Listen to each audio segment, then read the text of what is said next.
Shabbat Shalom Vrach Boker Or Beshem Hashem Naaseh Venatsiach en ce vendredi 28 du mois d'octobre Gimel Cheshvan. Je vous rappellerai que c'est la Iloula d'un des plus grands maîtres contemporains qui d'ailleurs appartiendrait à toutes les générations. Il se serait senti, on peut dire, on ne peut plus chez lui, même à l'époque des Tanaïm, des Amoraïm et autres.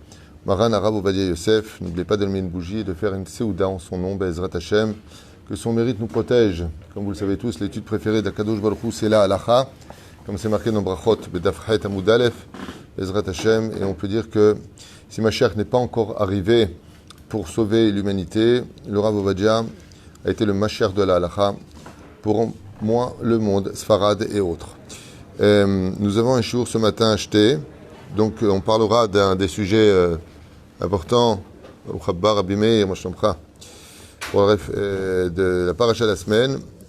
On parle shiur acheté donc pour la refoua shelema urgente et sans séquelles Be'ezrat Hashem Yitbarach de Baruch Yaakov Moshe Shimon ben Jora, si je prononce bien, Be'ezrat Hashem, refoua shelema refoua tanefesh refoua tagouf. Il raconte que le mérite de cette étude Tagen ba'ado bechol asher lo ve'yachlim oto be'ezrat Hashem kol machalot leminehem b'atzlacha v'arvacha bechol ma'aseh yadav amen ve'amen. Au frère, on pensera en même temps à la refoua shlema shel kol cholim v'cholot Yisrael bechol atar ve'atar Morat Imi Sarat al-Bat Efrat Miriam Yanai ben Esther Haya Ruchama Esther bat Rivka Jean-Luc Shlomo ben Zeira Meirut Soufan vechen Shuel Miriam bat Sarah Eric Shua Chai ben Arlet Kuka Nancy Rachel Ayekara Shem Vrechota bat Silvet Gezela Bezrat Hashem Shekjuhu ten lahem kol mishalot libam lavodato barach berfoua shlema refoua tanefesh refoua tagouf. En pensant en même temps à Shilat Mayan bat Vicky, à qui on souhaite aussi une grande refoua shlema. Et bien entendu, tous ceux qu'on n'a pas cités, Mordechai ben Davidat, René, Machlouf ben Sarah, Gisèle, Mazal bat Zipora, Roland, Sion ben Miriam, Mordechai, Rogerach, Yosef ben Israël, Elou, Gvar Shalchou, le Bet Olamam, Bezrat Hashem, Roch Hashem, Tenachenam, Megan Aiden, Lélion, Vechol Ashorvim, Imam, la belle-mère aussi de Adam Sayad, dont je n'ai pas le nom maintenant de tête. Et on commence tout de suite cette étude pour le meilleur de vous-même. Belle réussite à vous tous, grande foi chemin pour toi aussi, tout ce que vous désirez, avec un fameux sujet qui est en rapport avec notre paracha et notre génération, car comme on l'a déjà répété à maintes reprises, bien sûr que notre Torah, ce n'est pas un livre d'histoire, c'est quelque chose que l'on doit vivre. Vous avez remarqué qu'il y a une mahlouquette entre Rabbi Yochanan et Resh Lakish, comme vous savez tous, à savoir est-ce que, oui ou non, Noach est à définir du bon côté, ou est-ce que, quelque part, s'il avait vécu à l'époque d'Abraham, il n'aurait absolument rien été. Qu'est-ce qu'on peut reprocher vraiment à Noach? Et on voit que malgré toutes les éloges qui sont faits dans la Torah à propos de Noach, eh bien, il est ish tzadik, ish tamim. Tam, c'est un des plus hauts degrés qu'on puisse demander à une personne d'obtenir. C'est-à-dire, il est intègre, il n'y a pas d'intérêt vis-à-vis d'Hachem, il fait tout de bon cœur. C'est un homme exceptionnel, Noach. D'accord? Et pourtant, à la fin de sa vie, on peut constater que quand il descendra de l'arche, même pas à la fin de sa vie dans l'absolu, mais après être descendu de l'arche, eh bien, il est appelé Ish Adama. Étant donné qu'il n'y a plus personne avec qui le comparer, eh bien, il est appelé l'homme de la terre. On ne peut pas l'appeler tzaddik. Un tzaddik, il est comparé à qui? De là, on apprendra d'ailleurs que le tzaddik, il a une définition. C'est le tzaddik par rapport à. Vous avez une personne qui peut être un tzaddik, et puis d'un coup, vient un homme très, très, très pieux à côté de lui. Comme je dirais à Shulamit, Eliyahu Hanavi, il lui a dit, avant que tu viennes, j'étais une tzaddika, maintenant que tu es venu, je suis considéré à côté de toi comme une réchaïte, pour vous dire à quel point les comparaisons se font. Et donc, on constate chez Noach que, étant donné qu'il n'y a plus personne sur Terre, il est appelé un homme normal, une normalité. Tandis que, en fin de compte, on apprécie la lumière. Il y avait un peu de lumière quand il y a beaucoup d'obscurité, mais une lumière faible dans un monde de lumière, une allumette en plein jour, tu vois presque pas la flamme. Voilà plus ou moins ce que l'on pourrait dire de ce sujet-là. Et pourtant, si on approfondit un peu plus les choses, on constatera que les tzadikim, qui ont été comparés aux autres dans les autres générations, eh bien, sont rappelés dans nos prières. On rappelle leur mérite. Et sans oublier que Noach est le redémarrage de l'humanité. Noach a le même titre qu'Adam Rishon. Adam Rishon était le père de l'humanité, numéro 1. Et lui, il est numéro 2. Mais au même niveau qu'Adam Rishon. Ça veut dire que Nahama et Noach sont un peu le Adam et Ève de l'histoire. Parce que d'eux vont renaître toute l'humanité, comme vous le comprenez, et l'avez étudié certainement jusqu'à maintenant. Masheken Ma'anien, c'est qu'on rappelle nulle part le mérite de Noach. Nulle part. On ne dit pas Eloké Noach, alors que Noach, Italech, Ima Elokim. Et Elokim, Italech Noach. Il marchait avec Dieu. Alors, s'il marchait avec Dieu, au moins une fois dans la prière, on va se rappeler de lui. Le pire, c'est pas ça. C'est que il y a un dioun, il y a une marloquette à savoir dans nos commentateurs, par quel mérite Noach a été sauvé. Au niveau du pshat de la Torah, Noach matzachen be'ene Hashem, ça finit comme ça dans la paracha de Bereshit. Noach a plu aux yeux de Dieu. Pourquoi il lui a plu? Eh bien parce qu'il a su rester propre et intègre, pur, dans une génération complètement impure. C'est comme si du rêve, sans faire de jeu de mots, rentre dans l'eau et ressort pas mouillé. Pas possible. Donc l'influence n'est pas rentrée chez lui parce qu'il s'enfermait dans sa maison, il ne voulait pas être mélangé aux autres. Ok? Et voilà que Noach ne sort pas de sa paracha. C'est-à-dire que chaque fois qu'on rencontre Noach, effectivement, on le recite un peu dans le moussaf de Rosh Hashanah, brièvement, pas pour rappeler son mérite, pour rappeler ce qui s'est passé. Ishayahu alav shalom rappelle Noach aussi. Et lui, ce qu'il dit, c'est très bizarre, Ishayahu. Comment est-ce qu'il appelle le déluge? Mais Noach. Les eaux de Noach. Et là, on se dit, mais attends, Noach a été sauvé, justement, des eaux. Noach n'a rien à voir avec le déluge, à proprement dit. C'est pas lui qui l'a provoqué, ce déluge. Pourquoi on dit « mais Noach » les eaux de Noach. Et Ishayahu veut dire par là que si les eaux sont arrivées, c'est parce que Noach n'a pas fait ce qu'il fallait. C'est difficile. Alors comment on peut dire d'un côté, dans la Torah, qu'il est tzaddik, et de l'autre côté, la Torah lui reproche des choses. Puisque dans le Tachles, on dit Eloké Abraham, Eloké Yitzhak, Eloké Yaakov, Yosef HaTzadik, les Sfirot, Sheva Ushpizin. Moi, j'aurais estimé au moins que dans les Sheva Ushpizin de la fête de Sukkot, ouais, on va demander la pluie, c'est la fête de l'eau. On met Noach, pourquoi pas? Hamoud. Hein? Non, mais on parle du tzaddik. C'est pas une malédiction d'avoir fait descendre les enfants d'Israël en Égypte. Non, c'est là on est à la colle.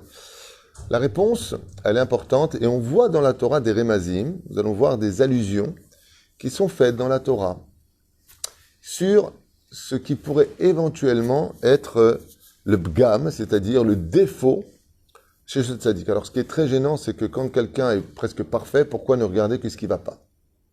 Eh bien, c'est parce que la Torah nous dit en allusion que Noach était un tzaddik. Chazak ou Baruch, c'est vrai.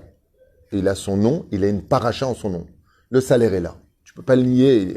Deuxième paracha de la Torah, Noach. Père de l'humanité. Tzadik et Sodolam. Kol ma shelo tirtse. Mais pour traverser les autres générations, il faut en avoir à faire quelque chose. C'est-à-dire que on peut tout à fait comprendre sous l'aspect psychologique que Noach n'est pas la force. Et je vous dis pourquoi. Si maintenant, dans l'état actuel des choses, vous qui étudiez près de moi depuis certains temps, je vous demanderais d'aller dans un endroit quelconque, où là-bas, les gens sont immoraux par rapport à la Torah. Donc au niveau des bauches, c'est Java, Broadway, Sodome et Gomorre. Et je vous dis, allez leur faire teshuva. Qu'est-ce que vous allez me répondre? Possible. Hein? Possible. C'est pas possible, pourquoi? Parce qu'ils sont trop loin. Ils sont trop loin. Le cœur du juif, tu peux le ramener là où il est. Comme dit le Ben Ishraï, plus un juif est loin, plus tu as des chances de le ramener à la Torah. Pourquoi? Parce que quand il arrive à la lettre Taf, il rencontre le Aleph. Donc en 2 secondes, combien de gens on a rencontré jamais on aurait cru que... Non. Le problème qu'on puisse avoir, c'est que c'est une génération qui savait la vérité. C'est une génération qui luttait contre la vérité, qui vivait dans le déni. Et quand tu vis avec quelqu'un qui vit dans le déni, il faisait son arche. Lui, il est fou, c'est à la limite une attraction pour les enfants. Et pendant 120 ans, ouais, qui correspondent d'ailleurs à la longévité de la vie souhaitée sur Terre, comme c'est marqué à la fin de Bereshit, 120 ans, je réduirai la vie de l'homme. Eh bien, ce qu'il y a de très sympathique, c'est que non seulement ils l'ont empêché de faire son arche, mais voulaient lui détruire son arche. Et là, ça vient démontrer que Ça ne servait à rien de parler avec cette génération. Prenons l'exemple d'Avraham Avinu. Sodome et Gomorre. Il fallait descendre à Sodome et Gomorre et puis leur parler. Qu'est-ce qu'on peut reprocher à Noach? D'un côté, de parler avec des gens qui ne veulent pas entendre. Ils savent où est la vérité et ils ne sont pas intéressés. Ils savent que Dieu existe. Ils savent que c'est immoral ce qu'ils font. Mais c'est un choix. Ils ont leur libre arbitre. Et ils te disent, nous avons la puissance, nous avons les moyens de dire non. Donc tu ne peux pas parler avec des gens qui sont comme ça. C'est moi, je dis à quelqu'un, tu dis, Baba, un jour tu mourras, fais tchouva. Tu regardes comme ça et tu dis, fais tchouva toi, moi ça ne m'intéresse pas. Moi j'ai eu un cas comme ça ici avec une jeune fille pendant les élections de 16-17 ans. Les réponses que me donnait, c'était tellement froide que j'ai compris qu'elle ne me laissait pas. Bon, moi je suis rien pour faire tchouva aux autres, mais j'ai compris que c'est un choix, quoi. C'était carrément de la haine contre le Shabbat et le judaïsme. Son regard et les mots qu'elle avait, j'ai compris qu'elle était en train de me dire, avec moi tu vas perdre du temps. Et il y a des gens, malheureusement, il n'y a que le déluge qui peut leur arriver sur la tête pour qu'ils changent. C'est-à-dire, il leur faut le choc, boum, l'accident, le mort clinique, celui qui... Sinon, haine. Afilu katov rechaim, ad pitre geinam. Il y en a jusqu'à après la mort. Devant les portes du geinam, ils ne font toujours pas de tchouva. Après la mort. Ah, maintenant, tout est devant eux. On parle de gens chez En Em Chelek Lolamaba, Dormaboul En Lo Chelek Lolamaba. Alors, qu'est-ce qui s'est passé, Bisiata Lishmaya? Qu'est-ce qui s'est passé pour qu'on puisse reprocher à Noach quoi que ce soit? Atchouva ponimtset betsura meod yafa vebrura. Si vous regardez bien, quand Akadosh Baruch Hu s'adresse à Noach, il le prévient. Et il lui dit pourquoi? Pourquoi tu donnes des détails? Parce que la terre s'est souillée, vous avez attrapé sur le vol, l'humanité volait, c'est la raison principale. Et puis Zera Levatala, les gens jouaient et jetaient leurs semences, les avortements, la totale. Donc Dieu lui dit, mais pourquoi tu le dis? Pourquoi tu as besoin de le dire? T'es Dieu, tu fais ce que tu veux. La terre est à toi. Il est en train de donner des indications à Noach. Il est en train de lui dire, tu sais pourquoi je suis en colère? À cause de ça et ça. Et pourquoi tu lui dis? Qu'est-ce que ça va changer? Noach ne comprend pas. Et moi, j'arrive à comprendre Noach. Je sais pourquoi j'arrive à comprendre Noach? Parce que j'arrive pas à comprendre Abraham qui veut sauver Sodome et Gomorre. Je n'arrive pas à le comprendre. Des gens qui se font du mal les uns aux autres, pour moi, ils méritent la mort. Dégagez. Franchement.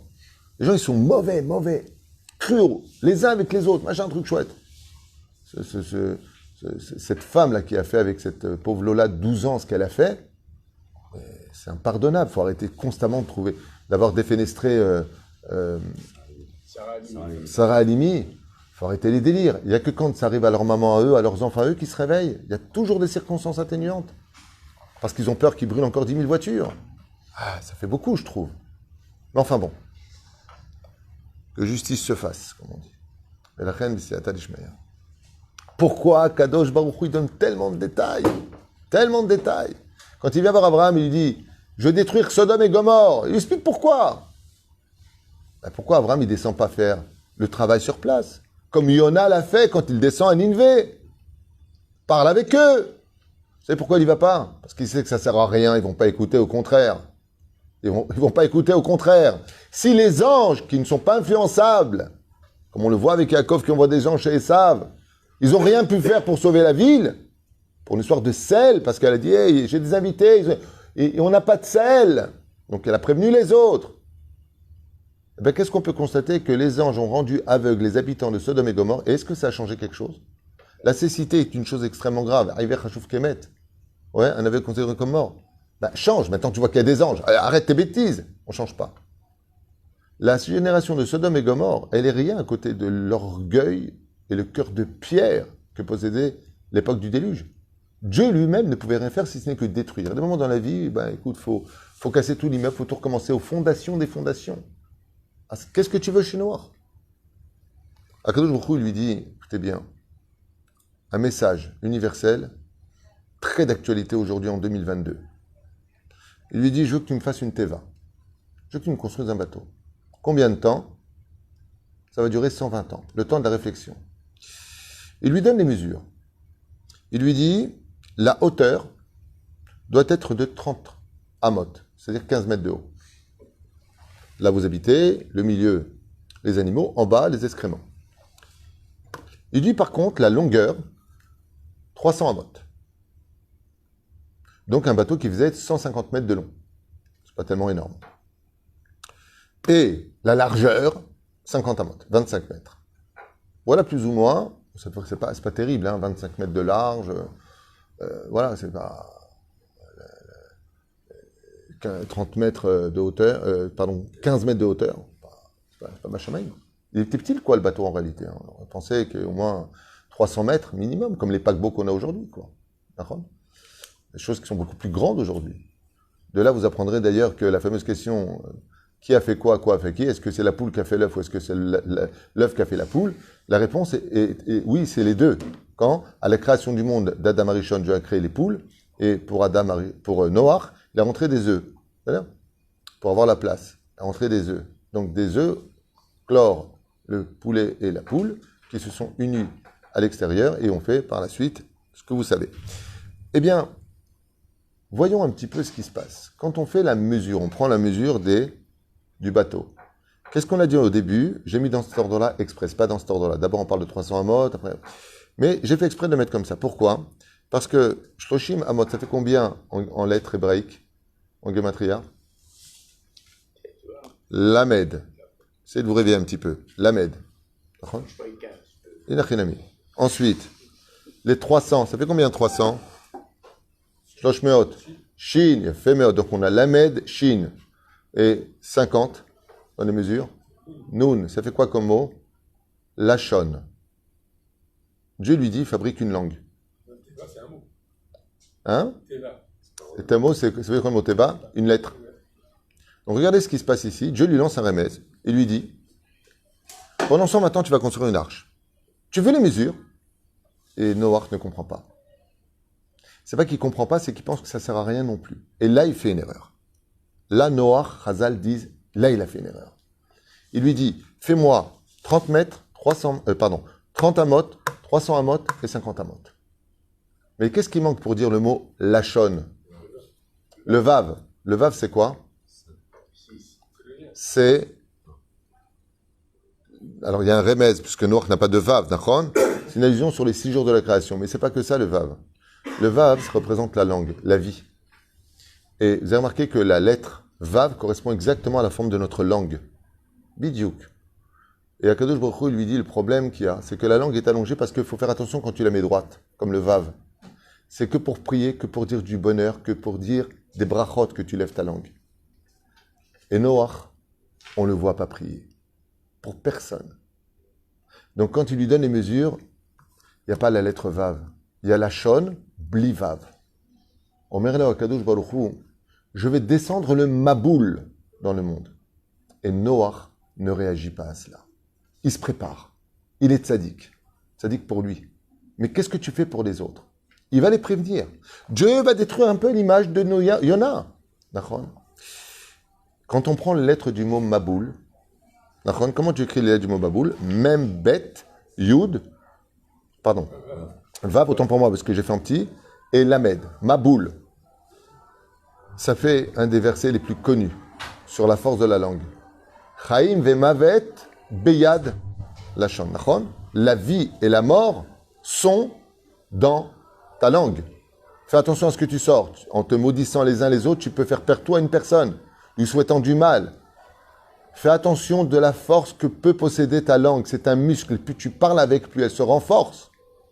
Aval, dans le cas échéant, étant donné que Dieu a annoncé la mort, ça fait mavet, vav.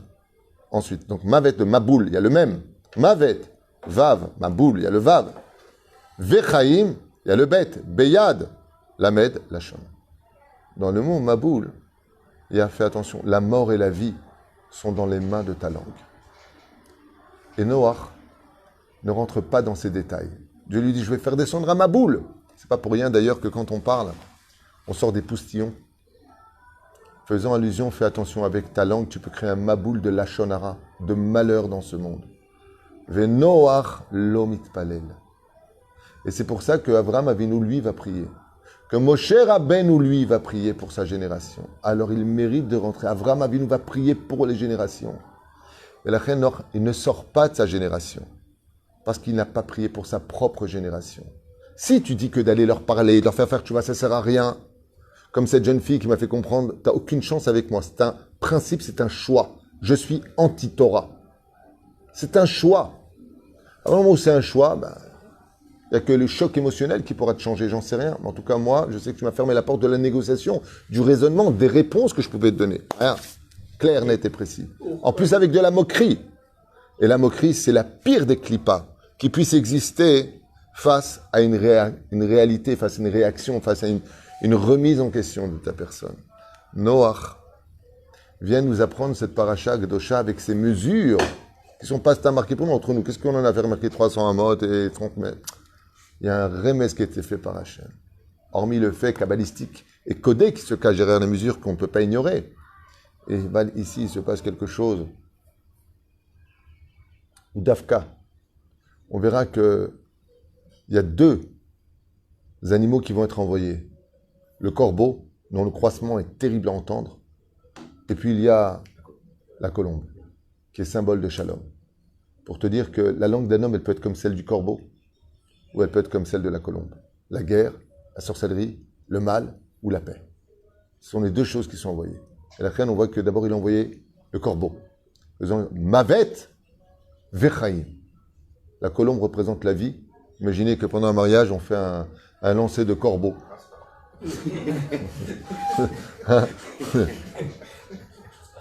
Kala, elle dit quoi? C'est comme ça que tu me vois? Non, c'est la belle-mère. La reine, dans chaque génération, même si on sait qu'on ne peut pas changer nous-mêmes parce qu'on n'a pas les moyens, on n'a pas les mots, on n'a pas les réponses pour soi-même, on est un peu dans le doute, alors comment on va changer les autres? Chazal, ils disent, même si tu ne peux rien faire, est-ce que tu peux réveiller ta langue pour prier pour cette génération? Pourquoi Dieu lui dit, regarde, Shahet Haaretz, pourquoi Dieu le prévient dans les détails de ce qui se passe? Pour lui dire, prie pour qu'ils arrêtent de voler et prie pour qu'ils arrêtent de demande-moi à moi de changer leur cœur de pierre en cœur de chair. Quand tu ne peux rien faire pour ta génération sur le terrain parce que tu n'as ni les armes, ni les moyens, ni les bonnes réponses, est-ce que dans ta teva, est-ce que dans ton bête midrash, au lieu de critiquer ceux qui sont loin de la Torah, tu peux juste prier pour eux, pour qu'eux aussi fassent teshuva parce que Dieu, lui, il a tous les moyens. Et si tu avais prié pour cela, et que tu n'aurais pas réussi, comme c'est le cas d'Abraham qui a prié pour Sodome et Gomorrhe et qui ne réussit pas, mais il a quand même sauvé Lot et ses deux filles. Et de Lot et ses deux filles viendront deux peuples. Et de ces peuples-là viendra Ruth à Moabia qui donnera David Amelech le Mashiach. Sauve ce que tu peux sauver, mais n'oublie jamais qu'une prière ne reviendra jamais vide. Aucune prière n'est un échec. Si tu ne vois pas les résultats maintenant, sache que plus tard naîtront les résultats de ta prière. D'où le vav du mot Haïm, Memabed Beyad Alashon, ou des mesures que nous avons ici, dans les 30, 300 et 50 amot qui sont précis. Où est le vav? Ta langue, laisse-la toujours coucher quand tu es en colère, émotif, quand tu penses du mal des uns et des autres. Chut, laisse-la coucher, laisse-la dormir.